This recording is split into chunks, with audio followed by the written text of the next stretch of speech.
মিজান আজহারির সাথে আপনার মতভেদ থাকতে পারে, হুজুরকে ভালোবাসেন, কিন্তু কোনো ইসলামিক স্কলারকে আপনি কি কোনো জঙ্গির ব্যাপারে এই ঘোষণা দিয়েছেন? ওই ভারতের হিন্দুর ব্যাপারে দিয়েছেন, ইসকনের জঙ্গির ব্যাপারে আপনি দিয়েছেন, অমুসলিম অনেকেই তো ইসলামের ক্ষতি করলো বাংলার জমিনে, তাদের ব্যাপারে এই ঘোষণা দিয়েছেন। একজন ইসলামিক স্কলারের ব্যাপারে আপনি কথা বলতেছেন। আল্লাহর নামে হলফ করে বলতে পারি, আপনার বিবেকে বিবেকে বিবেকে হয়তো বা কুকুরে পেশাব করছে। কথা বলেন ঠিক কিনা? একটা আলেমের ব্যাপারে কথা হুঁশিয়ারি দেয় কি করে? পর্যন্ত সাবধান হয়ে যাও, ডক্টর মিজানুর রহমান আজহারী বাংলাদেশের সম্পদ, উনাকে নিয়ে আঙ্গুল দিয়ে কথা বলার আগে পরিস্থিতি 17 বছরের জালিমের কথা চিন্তা করো। আলাউদ্দিন জিহাদি, আমি ইউটিউবের ভিতরে সম্ভবত একটা আলোচনায় দেখলাম, ও বলতেছে আজহারী সাহেব নাকি টাকা দিয়ে সারা বাংলাদেশ থেকে লোক লয়ে গেছে। এখানে কোন বক্তাই ফেরেশতা নয়, কোন বক্তা ফেরেশতা নয়, তারাও মানুষ। যারা মাইকের সামনে কথা বলে তারা কি মানুষ, তাদেরও স্লিপ অফ টাং হতে পারে, তাদের আমি মুমতাজুল ইসলাম বক্তব্য রাখতে গিয়ে একটা শব্দ ভুল হতেই পারে। আমি মানুষ, আমি মানুষ, তাই বলে আমার বিরুদ্ধে ফতোয়া দিতে হবে যে আমার গর্দান কেটে দিতে হবে? সফকাতে লিসান হতে পারে, তাদের হাজার হাজার মাহফিল, সেখানে 2-4 মিনিট 5 মিনিট কথাবার্তার মধ্যে শব্দ চয়নে বাক্য বিন্যাসে এদিক সেদিক হওয়াটা স্বাভাবিক। কারো কিছু পাইলেই হলো, ওইটা ছড়াছড়ি শুরু হয়ে গেছে। খুঁজতে খুঁজতে যাই দেখবেন গোড়ায় আসলে তিলে তাল বানানো হয়েছে। একজন পীর পূজা, তোমার মুখ থেকে এ শব্দ আশা করা যায়? তুমি কে আর মিজানুর রহমান কে? তুমি তো পাক্কা মুশরিক। তুমি মাজারের ধ্বজা ধরে বেড়াও। আলেম সমাজ, বাংলাদেশের নাগরিক, আইন আদালত কোনো কিছুতে সেটা পড়ে না, মেনে নেওয়া যায় না। বক্তব্য দিয়েছেন সাদিকুর রহমান হাশিমি নামের এক ব্যক্তি। তিনি মিজানুর রহমান আজহারী সাহেবের মাথা যদি কেউ তার কাছে নিয়ে যেতে পারে, মানে আপনি আজহারী সাহেবের মাথাটা মানে কেটে নিয়ে যাবেন তার কাছে, যদি এটা আপনি করতে পারেন তাহলে তাকে 10 লক্ষ টাকা তিনি পুরস্কার দিবেন। বলছেন কোথায়? মাহফিলের মঞ্চে, তাদের অনুসারীদের সামনে। কোন মাহফিল হতে পারে? এই মাজারপন্থী বা তার মতো করে তার মাসলাক বা অনুসারী, তাদের সামনে। এবং শুধু এটাই নয়, ধৃষ্টতার এক পর্যায়ে তিনি বলেছেন যে যদি পারেন আপনারা তাকে 3টা ভাগ করে আনবেন আমার কাছে, আমি 10 লক্ষ টাকা দিব। এবং তিনি লোকটা এই মুহূর্তে এখনো গ্রেপ্তার হয়েছে কিনা, তাকে শুধু গ্রেপ্তার নয়, কারণ তিনি তো 10 লক্ষ টাকার ডাইরেক্ট ঘোষণা দিয়েছেন। একজন মানুষ, তুমি মাজারের সেজদা দাও, তুমি মাজারের চাদর চড়াও, তুমি তো মুশরিক। অবিলম্বে বাংলাদেশের সরকারের উচিত এই সমস্ত পাগলাদেরকে পাবনার পাগলাগারদে ভরুন, আর না হলে এদেরকে উপযুক্ত সাজা দেন জনগণের সামনে। একটা আলেমের ব্যাপারে কথা হুঁশিয়ারি দেয় কি করে যে মিজানুর রহমান আজহারীর গর্দান কাটতে পারলে 10 লক্ষ টাকা তাকে টাকা দেওয়া হবে? আমি মুমতাজুল ইসলাম বক্তব্য রাখতে গিয়ে একটা শব্দ ভুল হতেই পারে। আমি মানুষ, আমি মানুষ, তাই বলে আমার বিরুদ্ধে ফতোয়া দিতে হবে যে আমার গর্দান কেটে দিতে হবে? ভুলের ঊর্ধ্বে তো কেউ নেই। ভুলের ঊর্ধ্বে কেউ আছে? কেউ নেই। যিনি বলেছেন সাদিকুর রহমান, উনি একদম ঠিক কথা বলেন। আচ্ছা, বাংলাদেশের সাদিকুর রহমান মাজার পূজারি বলছে মিজানুর রহমান আজহারীকে কতল করতে পারলে 10 লক্ষ টাকা পুরস্কার। মিজানুর রহমান আজহারী সাহেব ইদানিং সোশ্যাল মিডিয়াতে একটা শব্দ ব্যবহার করেছেন, কাউবয়। মুহাম্মদ সাল্লাল্লাহু আলাইহি ওয়াসাল্লামের ব্যাপারে তিনি এই শব্দ ব্যবহার করেছেন, কাউবয়, যার বাংলা মানে হচ্ছে রাখাল, গরুর রাখাল। প্রথমত কথা হচ্ছে আল্লাহ নবী সাল্লাল্লাহু আলাইহি ওয়াসাল্লাম গরু চড়িয়েছিলেন এই রকম মর্মে দুনিয়ার কোনো হাদিস খুঁজলে পাওয়া যায় না। প্রতিটা নবীকে দিয়ে আল্লাহ তাআলা ছাগল বা বকরি চড়ানোর কাজ করিয়েছেন এই কারণে, কারণ বকরি চড়ানোর মাধ্যমে ধৈর্যর ট্রেনিং দেওয়া হয়েছে প্রতিটা নবীদেরকে। তাই বলে নবীগণ রাখাল নন। আমরা আল্লাহর নবীর ব্যাপারে যখন কোনো শব্দ যখন চয়ন করব, সেই শব্দটা যেন মার্জিত ভাষাতে হয় এবং শব্দের ভিতরে যেন একটা সৌন্দর্য প্রকাশ পায়। যেমন আমাদের বসিরহাটের কোনো একজন লোক, তিনি একজন আলেম, নামের আগে মুফতি দেন। উনি আল্লাহর নবীর ব্যাপারে বলছেন, কি বলছেন? যে নবীজি ভিখারির বাচ্চা ছিলেন। নাউজুবিল্লাহ। ডাইরেক্ট তার ভিডিও আমার কাছে আছে, ওনার নামটা আমার মনে নেই, কোন একজন মুফতি সাহেব বলছেন নবীজি ভিখারির বাচ্চা ছিলেন। আল্লাহু আকবার। আমরা সাধারণত ভিখারি বলতে কি বুঝি? মানুষ যখন কারো কাছে থালা বাসন বাটি নিয়ে হাত পাতে তাকে আমরা ভিখারি বোঝাই। তো নবীরা কি এরকম ছিলেন? উনি বলতে পারতেন নবীজি গরিব ঘরের ছেলে ছিলেন, এটা বললে কেমন হতো, তাই না? এখন মিজানুর রহমান এই শব্দটা, জানি না উনি জ্ঞানী মানুষ কোন দৃষ্টিভঙ্গিতে কথা বলেছেন, তবে আমি কথা উনি সঠিক বলেছেন না ভুল বলেছেন এইটা বলার আগে আমি সাদিকুর রহমান বাংলাদেশের যে পীর পূজা করে যারা, বলেছে যে মিজানুর রহমানের গর্দান কেটে আনলে পারলে 10 লক্ষ টাকা প্রাইজ দেওয়া হবে। একজন মুসলিম আর একজন মুসলিমের রক্ত ক্ষয় করতে পারে না, হারাম, চলবে না। একজন পীর পূজা, তোমার মুখ থেকে এ শব্দ আশা করা যায়, তুমি কে আর মিজানুর রহমান কে? তুমি তো পাক্কা মুশরিক। তুমি মাজারের ধ্বজা ধরে বেড়াও, তুমি মাজারের সেজদা দাও, তুমি মাজারের চাদর চড়াও, তুমি তো মুশরিক।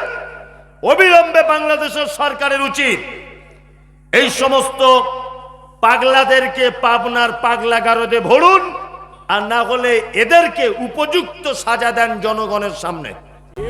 একটা আলেমের ব্যাপারে কথা হুঁশিয়ারি দেয় কি করে যে মিজানুর রহমান আজহারীর গর্দান কাটতে পারলে 10 লক্ষ টাকা তাকে টাকা দেওয়া হবে? আমি মুমতাজুল ইসলাম বক্তব্য রাখতে গিয়ে একটা শব্দ ভুল হতেই পারে, আমি মানুষ, তাই বলে আমার বিরুদ্ধে ফতোয়া দিতে হবে যে আমার গর্দান কেটে দিতে হবে? ভুলের ঊর্ধ্বে তো কেউ নেই, ভুলের ঊর্ধ্বে কেউ আছে? কেউ নেই। যিনি বলেছেন সাদিকুর রহমান, উনি একদম ঠিক কথা বলেননি। তবে মুহাম্মদ সাল্লাল্লাহু আলাইহি ওয়াসাল্লামের ব্যাপারে শব্দ চয়ন করতে হবে খুব হিসাব করে আমাদেরকে, তাই না? বলবো? হ্যাঁ বলি। আর নবীজি নিষেধ করেছেন এরকম কিছু একটা হাদিস বলি, তাহলে ইনশাআল্লাহ আমরা দুটো হাদিস মেনে নেব ইনশাআল্লাহ। এক, মুহাম্মদ সাল্লাল্লাহু আলাইহি ওয়াসাল্লাম তিনি বলছেন এক মুসলিম আর এক মুসলিমের উপরে 6টা জিনিসের হক রাখে। আর একটা হাদিসে আছে 5টা। শায়েখ বসে আছেন, দুটোই সহি হাদিস, দুটোরই হাদিস সহি, 5টারও সহি, 6টারও সহি। আমি 5টারটা বলছি, ছোট্ট ছোট্ট, এগুলো আপনারা আমল করবেন ইনশাআল্লাহ। করব। এক, রাদ্দুস সালাম, কারোর সঙ্গে দেখা হলে কি বলতে হবে? আসসালামু আলাইকুম। ইনশাআল্লাহ বলবো আজকে থেকে ইনশাআল্লাহ। Good morning, good evening, hi hello, কেমন আছিস, এসব চলবে না। দেখা হলে কি বলতে হবে? আসসালামু আলাইকুম। সবাইকে সালাম দেবে ইনশাআল্লাহ, শুধু বউকে দেওয়া যাবে না। বউকে দেওয়া যাবে সালাম? এই বউকে দেওয়া যাবে? এখানে একটা লোক আছেন যে আমি আমার বউকে সালাম দিই? কে? তুই নতুন বিয়ে করেছিস বলে দিচ্ছিস, তোর আমি চিনি না, তোর জন্ম থেকে দেখছি তোকে আমি, তুই নতুন বিয়ে করেছো এখন ওই জন্য দিচ্ছে। ওইসব ওই রকম প্রেম কথা আমাদের সব পুরাতন হয়ে গেছে, খ্যাপা কথা, ওইসব নতুন নতুন। কেউ এখানে আছেন যে আমি আমার বউকে সালাম দিই স্ত্রীকে? নাই, আমার স্ত্রীকে সালাম দেওয়াও বিপদ। কি বললাম বুঝলেন? আমার মাদ্রাসাতে আনারুল গেছে আমার মাদ্রাসায়, তো আমার মাদ্রাসাতে একটা বাংলা টিচার আছে, তো ওকে বলছি তুমি তোমার বউকে সালাম দাও। তো যে হুজুর কেমন লজ্জা লাগে, আমি যে একবার দিয়েই দেখো না কি হয়। তো বলছে হুজুর আপনি যখন বলছেন তাহলে টেস্ট করবো। নিয়ে 1 সপ্তাহ 15 দিন ওর সঙ্গে দেখা হয়নি। তো আবার জলসা করে মাদ্রাসায় গেছি, এই সাবির তোমার বউকে সালাম দিয়েছিলে? বলছে মৌলভী সাহেব সালাম দিও, এক বিপদে পড়েছি। যে কি বিপদ? বলছে আমার বউকে বলেছি আসসালামু আলাইকুম, তো আমার বউ দরজা খুলে বলছে তুমি কি আমার চিনতে পারছো না যে আমি তোমার বউ? হ্যাঁ, বুড়ো বয়সে ঢং করে আবার সালাম দিচ্ছে, তুমি কি চিনতে পারছো না আমি তোমার বউ? সালাম দিচ্ছে কেন? তার মানে বুঝতে পারা যাচ্ছে যে আমাদের মাঝে এটা একটা রীতি যে পরিচিত কাউকে সালাম দিতে কি হয় না। ও তো ঘরের বউ, ওকে আর কি সালাম দিব? শুনুন, কিছু কিছু টিপস আছে যে টিপসগুলো নিতে হয়। যেমন আমাদের পাড়া গ্রামের স্বামী স্ত্রীতে একটু আধটু অশান্তি হয় না? হ্যাঁ, হয়তো আপনি ওর বাপের বাড়ির ব্যাপারে একটু বিরুদ্ধে কথা বলেছেন, ও দেখবেন সারা রাত উল্টো দিকে শুয়ে আছে, এত ডাকছেন, এমন করছে মনে হচ্ছে আপনাকে মারলেও সুবিধা হয়। অনেক সময় এরকম ঝগড়া ঝামেলা হয় না? হয়। রাত্রে ঝগড়া হয়েছে, সারা রাত কেটে গেল, কেউ কারুর দিকে ফিরছে না, আবার সকাল হয়ে গেল, সকালে উঠে একটু চা করো, এরকম করছে। আবার ওর মেয়েকে দিয়ে বলছে তোর বাপকে বল চা খাবে কি জিজ্ঞেস কর, মানে ও নিজে বলছে না।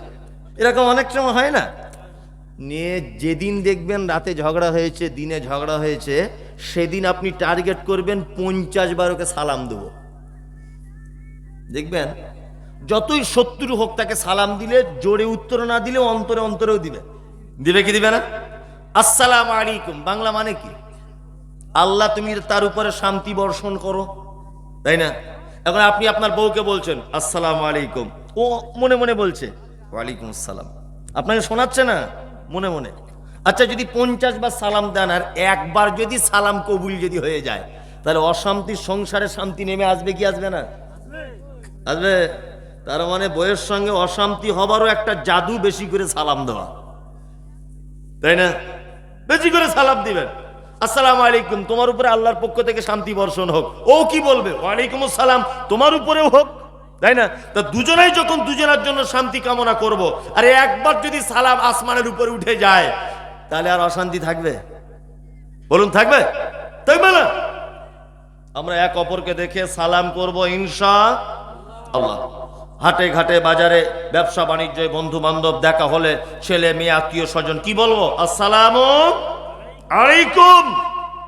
ওয়াইয়াদাতুল মারিজ, কেউ অসুখে পড়ে গেলে কি করবেন? পাড়া প্রতিবেশী কেউ অসুখে পড়ে গেলে দেখতে যেতে হবে, তাই না? অসুখে পড়ে গেলে দেখতে গেলে লাভ না লস? কত লাভ! আল্লাহু আকবার। আপনাকে ছোট্ট একটা কথা বলে দিই, এই কথাটা আপনি আমল করার চেষ্টা করবেন।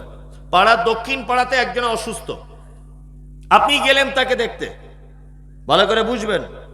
আপনি গেলেন, যাওয়ার পরে তার মাথায় হাত দিয়ে বলছেন লা বাসা তাহুরুন ইনশাআল্লাহ, চাচা তুমি টেনশন করো না, আল্লাহ তোমাকে ভালো করে দিবে। কোন ডাক্তার দেখাচ্ছ? না ফটিক ব্যানার্জিকে দেখাচ্ছি। ওকে বাদ দিয়ে দাও, আব্দুল্লাহ বলে একটা ডাক্তার আছে রায়গঞ্জে বসে, ওকে দেখাও। এরকম দুটো একটা পরামর্শ দিয়ে দিলেন। কি বললাম বুঝলেন না? পরামর্শ দেওয়ার পরে আপনি সকাল বেলাতে যদি রুগীটাকে দেখতে যান, সন্ধ্যা হবার আগ পর্যন্ত আসমানের ফেরেশতারা আপনার জন্য এই বলে কামনা করে যে আল্লাহ রুগীকে তো ভালো করবে করবে, যে দেখতে এসেছে তাকে আগে সুস্থ করো, তাকে আগে কল্যাণ দান করো, তারপর রুগী।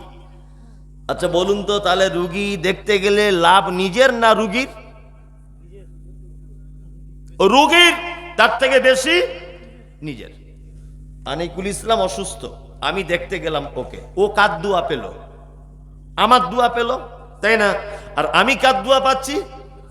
ফেরেশতাদের। তার মানে কাজ বেশি কার? দেখতে গেলে লাভ বেশি।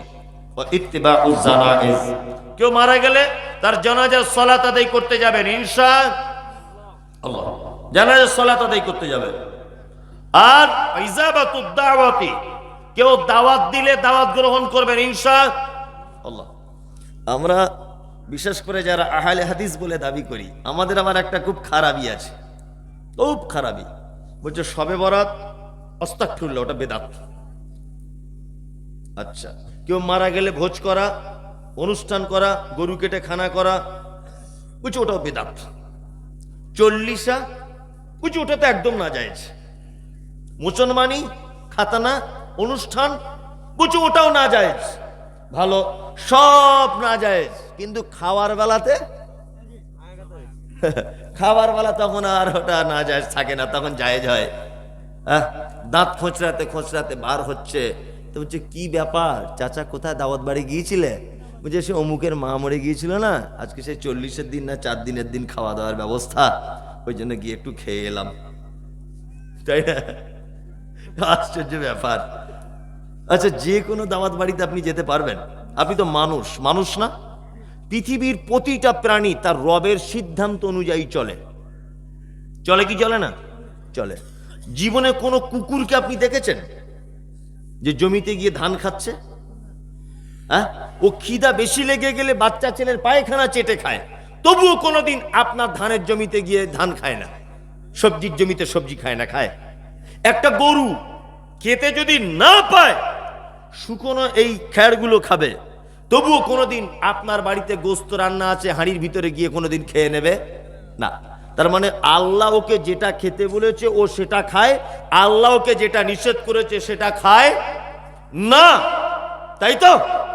কিন্তু মানুষ, আল্লাহু আকবার, আল্লাহ যেগুলো নিষেধ করেছে সেগুলোও খায়, মুহাম্মদ সাল্লাল্লাহু আলাইহি ওয়াসাল্লাম যেগুলো নিষেধ করেছে সেগুলোও খায়। একটা কুকুর আপনি 20 দিন তাকে খেতে দেবেন না, সে খাবে না। আপনি দুটো আলু কেটে তার সামনে দেন তো জীবনে খাবে না। একটা বাঁধাকপি ফুলকপি নিয়ে দেন তো খাবে? খাবে না। ও বাচ্চা ছেলে পায়খানা খাবে, কিন্তু ও ওটা খেতে পারবে না। তার মানে পৃথিবীর প্রত্যেক প্রাণী তার রবের নির্দেশনাবলিতে চলে, চলে না? কিন্তু মানুষ এত বড় বোকা যে আমরা রবের নির্দেশও মানি না, মুহাম্মদ সাল্লাল্লাহু আলাইহি ওয়াসাল্লামের নির্দেশও মানি না। কে এটা কি জিজ্ঞেস করছে? দাঁড়ান, দেখুন, এসব জিজ্ঞেস করা উত্তর দেওয়ার মতো জ্ঞান আমার নেই। এখানে শায়েখ বসে আছেন, এটা আমার চরম বিয়াদবি। তারপরেও আমি পড়ে দেখছি, আমার জানা থাকলে আমি বলবো, না তো বলবো না। কি বললাম বুঝলেন? আসলে মানুষ এখন মনে করে যে বক্তা মানি পৃথিবীর সব থেকে বড় আলেম। কি বললাম বুঝলেন? আসলে বক্তব্য তো ভাই এটা কোনো ব্যাপারই নয়, যা থুতুনির জোর সেই বক্তা। কি বললাম বুঝলেন? ইলমিয়াত আলাদা আর বক্তা আলাদা। আশ্চর্য, এখন তো যত বক্তা বেশিরভাগ সব নকল। আমি মনে মনে হাসি মাঝে সাঝে। হ্যান্ডবিলে লিখছে বদরুদ্দোজা নাদবির নকল, হ্যান্ডবিলে লিখছে নূর মোহাম্মদের নকল, হ্যান্ডবিলে লিখছে যে দেলার হোসেন সাইদির নকল। মনে মনে ভাবি যে বক্তাই যদি নকল হয়, ও সঠিক কথা বলবে কি করে? তো নিজেই নকল। এই মাঝে সাঝে ভাবি এটা। দেখবেন বক্তা বক্তব্য দিতে আসছে, ওই আব্দুর রাজ্জাক বিন ইউসুফ যা বলেছে ওই ক্যাসেটটাই শুনে এসে এখানে চালিয়ে দিচ্ছে। হ্যাঁ, নূর মোহাম্মদ কবে ওইখানে বক্তব্য রেখেছিল ওইটাই মুখস্থ করে এখানে বলে দিচ্ছে। তা মনে মনে ভাবছি যে ও নিজেই যদি ডুপ্লিকেট হয়, ও জাতিকে কি করে সঠিক কথা বলবে?